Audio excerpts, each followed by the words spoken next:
Hey everybody, Pastor Kevin here bringing you today's Matthew devotion. We are continuing in Matthew chapter 12. We have heard Jesus give his explanations, kind of his questions of haven't you read the Old Testament, and some examples about the Sabbath and why the Son of Man is the Lord of the Sabbath. And now he actually in real life gives an example. So this is the text, but it's part of the text we're in today. So we're starting in chapter 12, verse 9. It says this: He went on from there and entered their synagogue, and a man was there with a withered hand, and they asked him, "Is it lawful to heal on the Sabbath?" So that they might accuse him. He said to them, "Which one of you who has a sheep, if it falls into a pit on the Sabbath, will not take hold of it and lift it out? Of how much more value is a man than a sheep? So it is lawful to do good on the Sabbath." Then he said to the man, "Stretch out your hand." And the man stretched out his hand, and it was restored, healthy like the other. But the Pharisees went out and conspired against him, how to destroy him. In this moment, you see Jesus' words become his deeds. He basically has given an explanation of what the Sabbath is intended to be, and also the whole idea of the ordering of things, which when you're dealing with humanity, if you live out a law to its truest understanding, then good will always happen. So you don't not do good just because the law would say, hey, I know you're sitting over there, you're bleeding, but I'm not supposed to work on the Sabbath, right? So there's this idea of order that he's inserted, and now he's actually revealed it, and it's caused a lot of problems. I mean, if you think about it. Now, a couple things I want to point out. One is the question, is it lawful to heal on the Sabbath? And you know that the question has an intent, right? This is one of those things where I think when we talk to each other, questions need to be, questions are required, they're good. But do you know when you do this? You do this. I do this too. When in essence, you are asking a question with a particular motivation in mind, right? I am trying to extract something that I'm going to use against someone. And I'm just throwing this out as a sideline. Not good, not helpful. And you have to see when you're doing it in your heart. Oftentimes this happens in our closest relationships, right? It's those gotcha moments. It's those times maybe you're the person in your marriage relationship where you may have a better grasp on the English language and debate. And what you do is you try to use those questions to capture the other person, lock them into a corner and say, see, right? And I'm just going to suggest, first of all, it's not right. But second, if you look at our example, Jesus doesn't do that. And we'll get to that in a second, okay? So sideline, important thing. I think that what the Pharisees are doing, we do as well. And it's something that we should be really cautious of. And the thing that's being pointed out here is, if you have an animal who clearly, Jesus has already established that humanity is more important than the birds and the flowers and so forth, right? There is a hierarchy there as well. Of course, God takes care of you as well. So why wouldn't you, if you're willing to take care of a beast, why wouldn't you help a man? And this man is receiving something that if you really consider it, we don't know anything about him. But a man with a withered hand is probably far less usable in the workplace or in work in the agrarian society than another. So he's a less than already. He's already struggling because of this withered hand.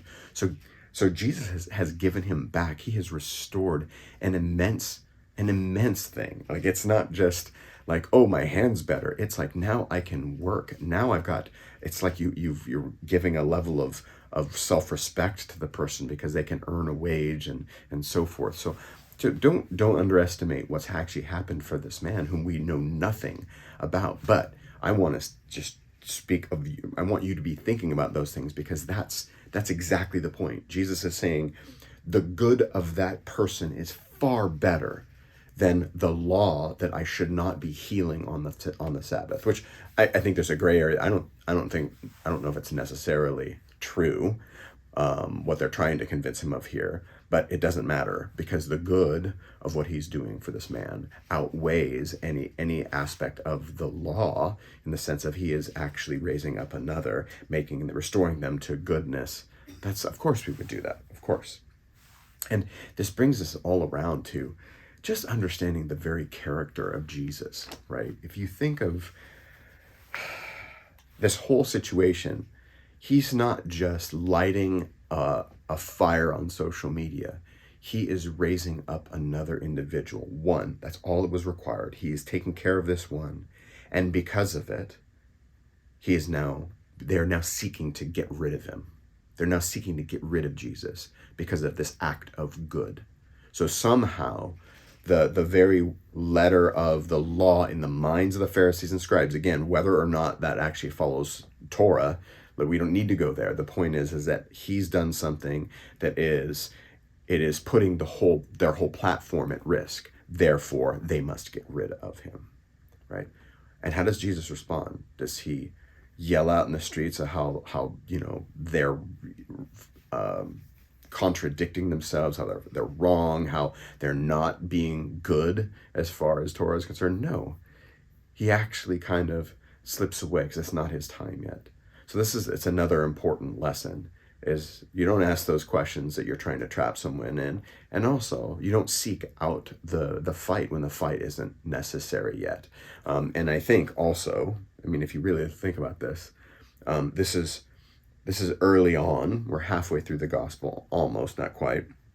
And you see there's this heat that's building against Jesus, but Jesus still has lots of work to do. And it might be a good time to say, well, think about what he's going to be doing between now and his actual crucifixion, right? His death, his resurrection. There's so much that still happens that people see and are drawn in by. And he could defeat the Pharisees in a violent physical way, but he doesn't. And that's why I want to finish the devotion today by reading that last passage, because it's talking about a fulfillment, a prophetic fulfillment from Isaiah 42. And it says this: Jesus, aware of this, aware that they are trying to destroy him, withdrew from there, and many followed him.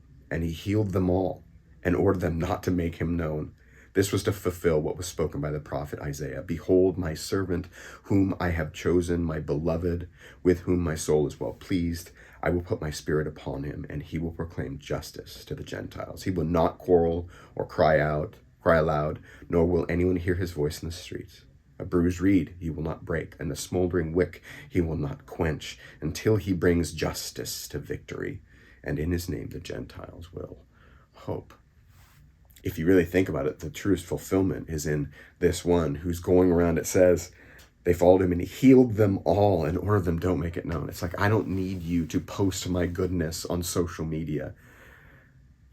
I just need you to see what I'm doing and know that I'm not here to crush those of you that are weak. I'm actually trying to relieve your burden. If you remember last week, this is our King. This idea of Jesus's character and his gentleness and his desire to take on our difficulties and resolve them for us. It's already being played out here, but more in a healing sense. But if you think of the overall, like not just the physical healing, but the full, like ultimate overall healing, including the spiritual side of things, including everything, Jesus is taking that whole thing on for you and for me. And this is just like this little tremor of what's coming, right? So, man, I ask you, like, there may not be many of you that are on social media that are listening to this, but if you are, let me just give an example. Like, how do you use it? Because I really think this is a perfect example of how Jesus is not choosing to be someone in the spotlight, not someone to be public. His public event came in his shame. It came him naked on a cross, bleeding, right? So maybe as we approach our interactions with the outside world, we should be considering that. Because our King did it that way. The way he would actually publicly proclaim being on our side is to be killed on a cross, enthroned there for all to see, for all to wag their heads and demean and mock him. Super powerful. So as we interact with people around us, man, I pray that we would use his strategy. We don't need to do anything. He's done all the heavy lifting for us in that sense. So when we actually operate and we act, we should look like him, being sacrificial, looking to restore no matter what it costs us, because we have been restored. We have received his salvation. We have been given such a grace that we could not earn. It's already here for us. And that should just thrust us out into wherever we go in the public, not needing the public eye to see us, but to be doing his goodness in all the little nooks and crannies of our lives. Okay? So I pray you take that with you today. I'm going to try to do that as well. Father God, we thank you so much. We thank you for the sacrifice that your son has made. We thank you for his character. Help us look to it all the time. Help us pay attention to what he has done so that we can actually know what we are to do. We thank you for your scripture, and we thank you most of all for your spirit who helps us along. Help us to listen well. Help us to be led in our day-to-day activities, moment by moment, hour by hour, day by day. Let us follow you better through your spirit. We love you. We thank you. In Jesus' name, amen. Okay, we'll see you next time.